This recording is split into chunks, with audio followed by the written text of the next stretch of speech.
capitalism.org. I'm Nick Sorrentino. Today is June 8th, 2012, and I'm just back from the north. I drove up to Yankee Country, up to Connecticut. I had the opportunity to visit Hedge Fund Heaven, Greenwich, Connecticut. I'll tell you, it is a beautiful place, and I enjoyed myself. Lovely, lovely town. But on the drive back yesterday, I had the opportunity to listen to Chairman Bernanke address Congress and talk about the recent jobs report, where he thinks the economy is headed, where members of Congress think the economy is headed, and their beefs, etc. It's one of the benefits of living outside of Washington, D.C. As long as you're on the Beltway, you can always tune in to C-SPAN radio and hear everything, everything that's so scintillating on a television broadcast for you on the radio. But in this case, it was actually quite interesting. And basically, a couple of things kept coming up in this address, and that is, members of Congress, especially the Republicans, use the term slow and low in reference to the economy, and stall speed. And I think both are apt. We are kind of percolating along. Percolating is maybe the wrong word, but we're moving along here at a slow pace economically. And the economy is really sort of this inflated, styrofoamy economy right now. It just doesn't feel real. Heck, it hasn't felt real since before the dot-com bubble, to be honest. So anyway, but it's particularly bad now. And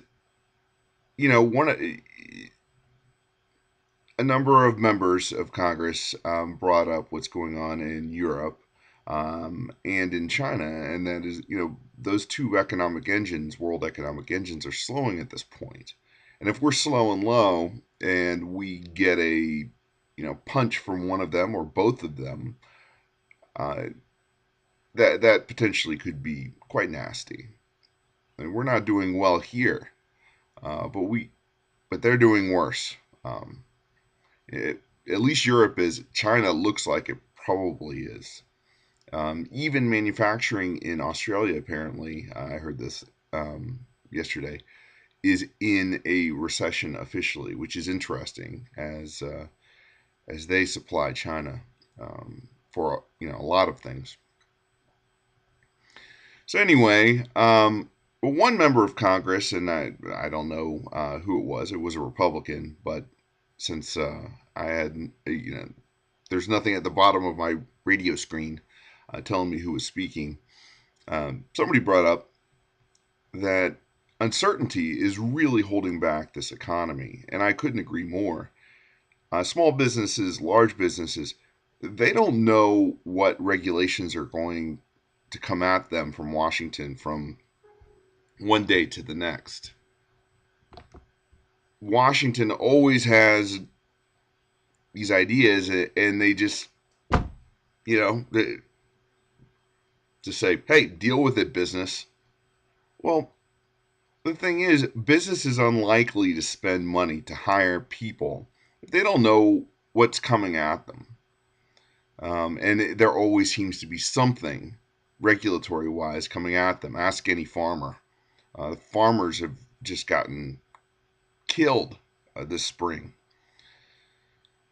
But from large corporations to small businesses, the people making decisions, the people who decide whether or not they're going to hire or not, are looking around going, how can we hire anyone? We don't know if this money, if this investment makes any sense, because the whole game could change with a some random EPA reg or something like that. It makes things quite difficult. So uncertainty is a problem, but just the massive amount of regulation that businesses have to deal with is also very stifling, and hurts the dynamic nature of an economy that, economies can't create jobs if they're regulated to death. And right now, for all that you hear, or all that one hears of free market capitalism or whatever, we haven't had free market capitalism in a very, very, very long time, and we have nothing even close to it now. Uh, you know, the unemployment rate for young people under the age of 24 stands at nearly 20%. It might be higher. A lot of these young people would like to start businesses, but there's so many regs. There's so much red tape to wade through that they can't get a job, or they're having a very hard time finding a job. They would like to start a business, but they're fearful. I mean, there's all sorts of liability associated with having your own business and hiring people and really sticking your neck out there. I mean, it's tough enough when you have to hustle with little money, or you know other people's investment money. Then layer on top of that a whole pile of regulations that one must adhere to, and it's no surprise that businesses aren't being created at the rate that they could be created, and that is what we need. And I think that there's a whole generation of people just younger than me who want to start businesses, who want to look at the economy in a different way. Not in the same way that perhaps people just older than me looked at it.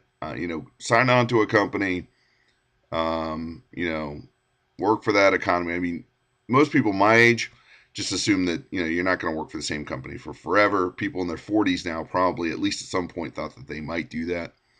The young people today recognize that, or at least a lot of them, a lot of the in my opinion, smarter, sharper ones, recognize that, hey, there's all sorts of uncertainty in being hired by a corporation, or whatever, or the government even. Now, why not take the chance? Why not start a business and do something creative and do something that I want to do and call the shots?